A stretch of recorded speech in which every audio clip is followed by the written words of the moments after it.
Hey everybody, Mr. Ballin here, the first video lessons of the quarantine days. Today is April 7th?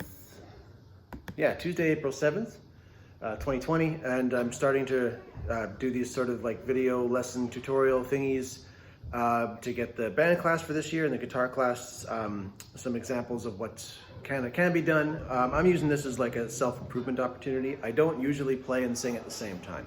I think I've said that 1,000 times over the years that I've been at the thing. I'm not really a singer to begin with, so I wanted to try to start doing some stuff that would improve my skills, maybe build some self-confidence so I could do that. I've tried singing live a couple of times in my life, and after hearing recordings, it's just like, this isn't good enough for me to continue working on, was my frame of mind. But now, I think that was mostly just an excuse made out of self-hatred to not continue doing that, but I'm gonna give it a shot now. So this isn't meant to be good, it's meant to be practice. So this is something that you could do for your first projects. I'm gonna choose to explain the song before I actually record it.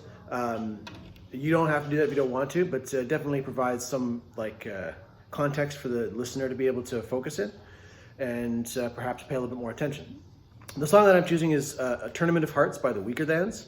They are a Canadian band from Winnipeg that I believe they are on hiatus right now, but they were essentially the indie darlings of the Canadian scene in the late 90s to early 2000s. This songwriter is one of my favorite lyricists in recent memory. And this particular song is a great version of that. So this is where you pause this video and you go and look up the lyrics to Tournament of Hearts by the Weakerthans. I'm gonna go over them with you here because there's some really awesome points that I want you to focus in on. Firstly, I chose this song because A, I like it, and B, it's kind of in my range, and also it's still winter outside. I'm not sure if you can see that. It's April 7th, and there's still like 4 feet of snow out there. I've been out with the snowblower 4 times in the last 2 weeks, I guess. I don't know. 4 times since the quarantine started. So anyway, you've got those lyrics up? Go find them.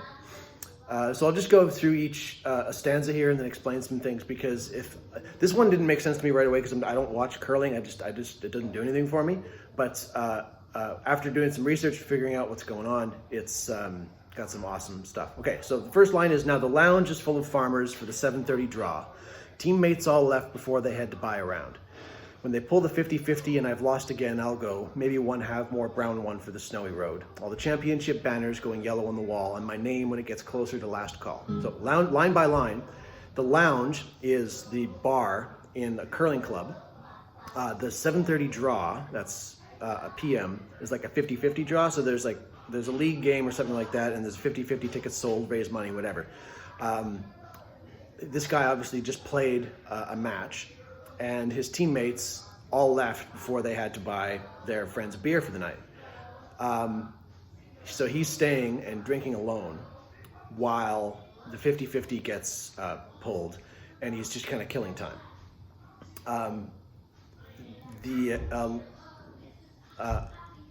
The line, maybe have one more brown one for the snowy road, sets a scene of like, this guy's had a couple of beers. A brown one is a beer, by the way. It's like in a brown stubby bottle, usually, is when it would be in like the 90s.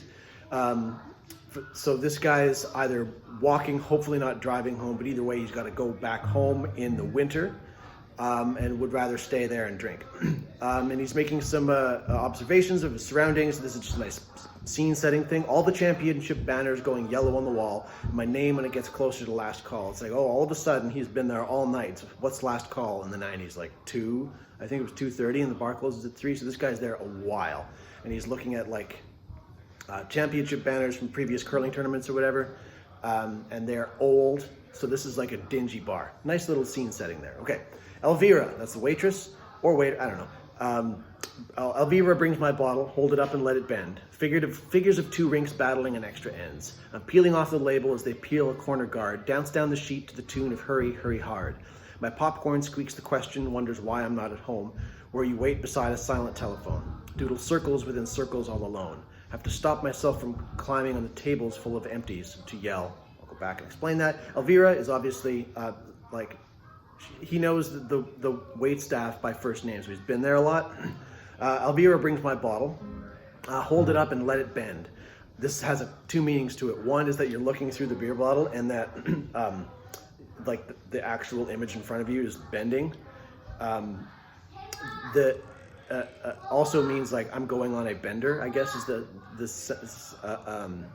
secondary meaning there. Like I think that's a fairly Western Canadian phrase. I don't think anybody uses it anymore, but I remember like back in college, like somebody doing a shot and saying like, "Hey, everybody, let it bend." I guess that's that. Anyway, figures of two rinks battling an extra end. So he's watching people play curling, but he's also thinking of this as a metaphor for his own relationships in his life.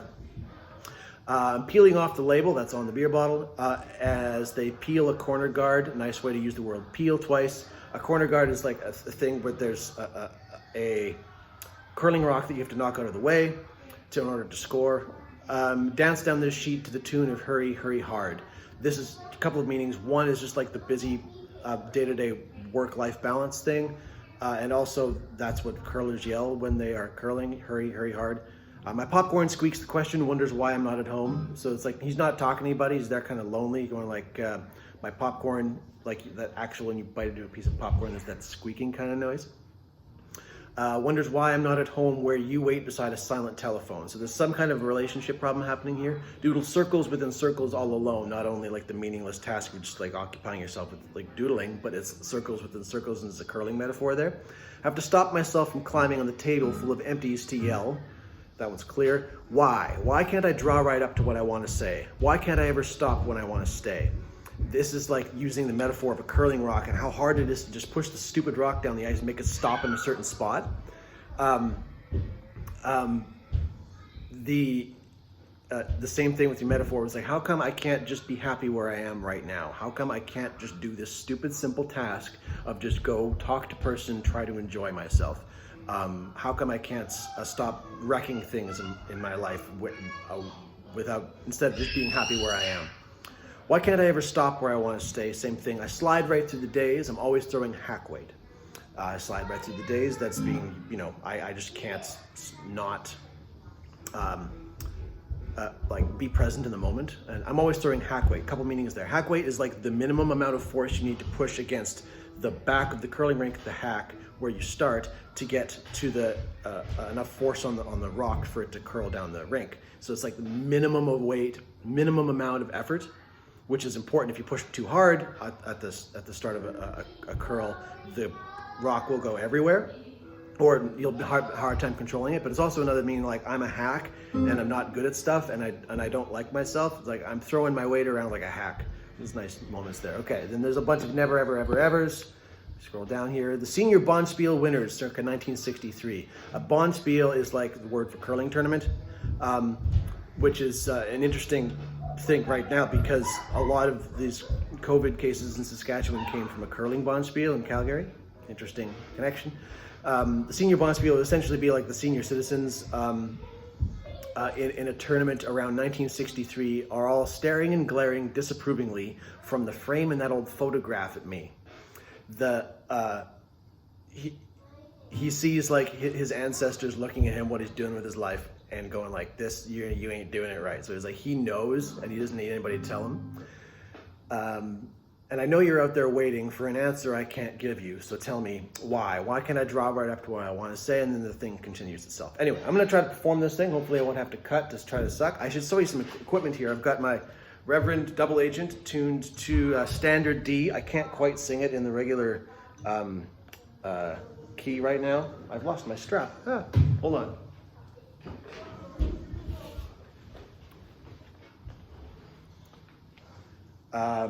So if you're trying to follow along with my fingers, I'm not going to be singing it in the regular key. I'm going to be singing it in one tone lower than the original, so it's an E flat. The original's an F. And I'm using different chord shapes and stuff because I kind of came up with some ideas here. And I might take a couple takes at this.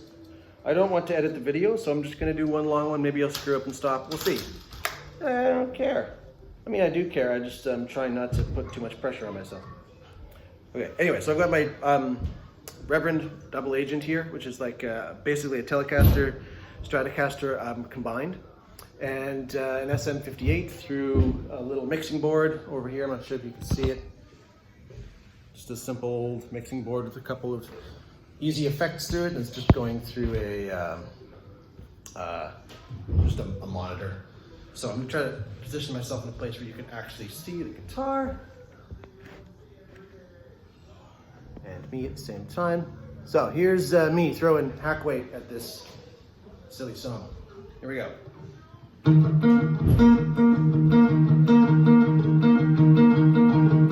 Now the lounge is full of farmers for the 7:30 draw. Teammates all left before they had to buy a round. When they pulled the 50-50 and I've lost again, I'll go. Maybe have one more brown one for the snowy road. All the championship banners glowing yellow on the wall, and my name when it gets closer to last call. So when fever brings my bottle, hold it up and let it bend. Figures of 2 weeks battling in extra ends. And I'm peeling off the label as they peel the corner guard. Dance down the sheet to the tune of Hurry, Hurry Hard. Popcorn speaks the question, because I am not at home. When you wait beside a silent telephone, doing all the circles within circles all alone. I have to stop myself from climbing on the table full of empties to yell, why can't I draw right up to what I wanna say? Why can't I ever stop when I wanna stay? Fly right through the days, always throwing that way.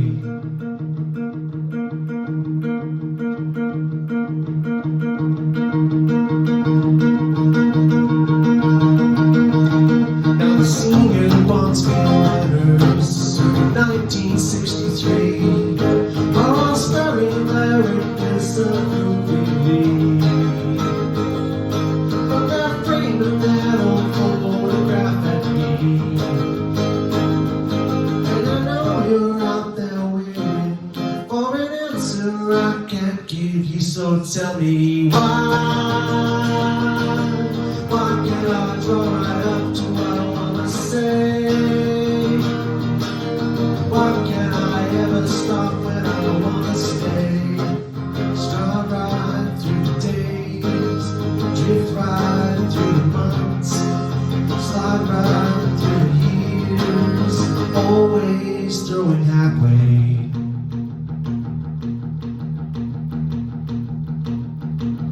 Right off, no, never, never, never, never. Right off, no, never, never, never, never.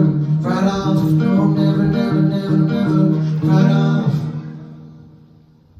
Oh, I got it on the first take. Thanks everyone. I challenge you to do something like that the next 2 weeks too.